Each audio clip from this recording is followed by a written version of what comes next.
Сынған контейнерлер, бозылған соода жайлары. Бұл қадимки Оштун борбордук базары. Бир жумадан бери соода кылбай банктан алган насыя акчаларын кантип төлөйбүз деген соодагерлер болуп жаткан абалга нааразы. Алардын айтымында буга чейин жергиликтүү бийлик тарабынан эскертүү берилген эмес. Бир жумадан бери мынакей элдин акыбалын көрүп атасыңар. Канчалаган адамдар кыйналып атат, үйүнө нан апара албай атат, бала чакасы ачка калып атат. Кредиттер мына 15-ден баштап уже кредиттер келип атат, канча нелер келип кетти, кандай кылып төлөйсүңөр деп. Анан кийин мынакей биздин акыбал. Экотехинспекция буга чейин бир нече жолу базар өрт коопсуздугуна жооп бербей тургандыгын айтып эскертүүлөрдү берген. Ошондой эле 50 000 сом өлчөмүндө айып пул да салган. Жада калса башка жайга көчүрүүнү да сунуштаган.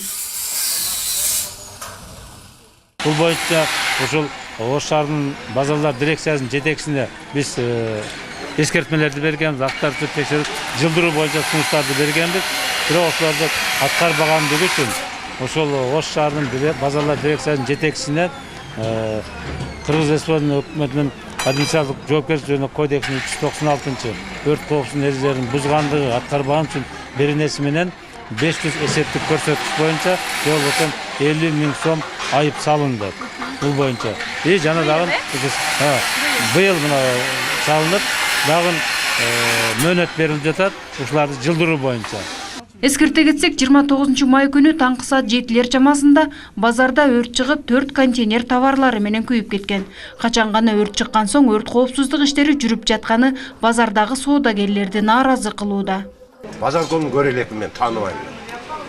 Ооба, ким экенин билбейм. Кичинертип бүттүк мына. Кичине жер калды, бурула албайсың. Өзүң көр мына, живой карындашым. Өзүң туруп баа берсең болот экен. Канча метр болсун да тетем? Кайсыны? Мына жолдун иси 6 метр болуш керек экен. Ошондо ана ачылат, болбосо жабык болот ошол жерде. Бир жумадан бери эмне соода болбой атабы? Соода жок, нөл. Бирок күнүмдүк баягы патенттер төлөбөй эле турасыздар, Ай сайын ай бүткөндө сөзсүз алат оны. Айттырбайт. Жөн эле алат, бердик, беребиз, анан эмне кылабыз?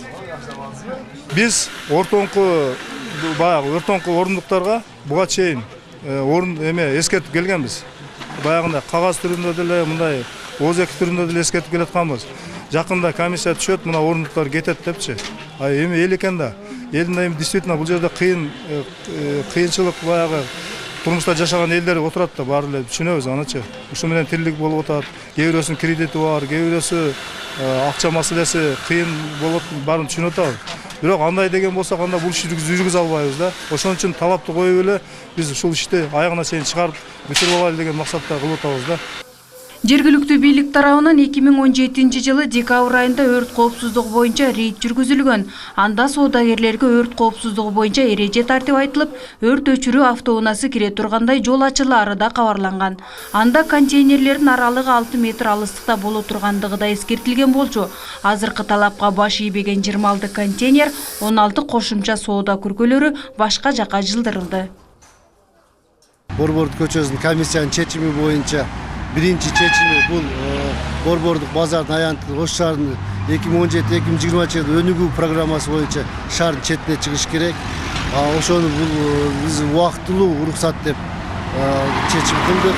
Себеп азыркы күндө ошол борбордук базар четке көчүрүлүп чыкса, биринчи чечим ошондой болду. Экинчи чечим убактылуу уруксат берип туруш керек. Ошол убактылуу уруксат бериш үчүн ошол соодагерлер өздөрү шарт түзүп туруш керек.